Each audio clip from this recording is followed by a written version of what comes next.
Peace and blessings. How you all doing? This is Eber Fall with the Black Urban Gardening Society. Please like and subscribe to our channel. Share our video with your family and friends. Today, you guys, I want to come to you all talk to you about the importance of growing during the winter months with cover. Basically, one layer of covering, Elliot Coleman, says that one layer of covering sort of drops the growing climate under that cover to growing the climate for two zones higher. So we're in zone 7. And right now it is 40 degrees outside, but inside of this tunnel we're sitting around 75 degrees. And so just this one layer of plastic, and this is just 6 mil plastic, this one layer of plastic increases the temperature, collecting solar energy in here for us to grow and to have a steady crop here at our farm to where we can sell produce on a consistent basis.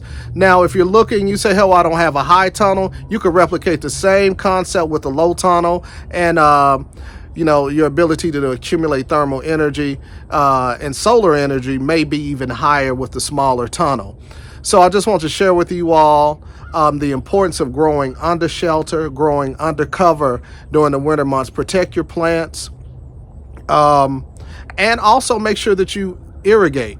Make sure that irrigation happens during the winter months as well. Plants still need to be irrigated if you're growing. Be conscious of the weather. We like to irrigate during the day, during the high temperatures of the day. The times that we do irrigate, we're sort of on a 2-day schedule, but we irrigate twice a week. We irrigate when the temperatures are high. So with irrigation and cover, proper covering, and you may even need to put 2 layers of covering inside of a tunnel or a high tunnel or a low tunnel. But that covering should allow you to grow your crops throughout the winter. Make sure you're selective about the crops that you grow, that they can withstand cold temperatures, and you should have success. So thank you all for checking out our channel. Be sure once again to like and subscribe to our channel. Share this with your friends and family. And remember, the food that you grow is the food that you know. Peace.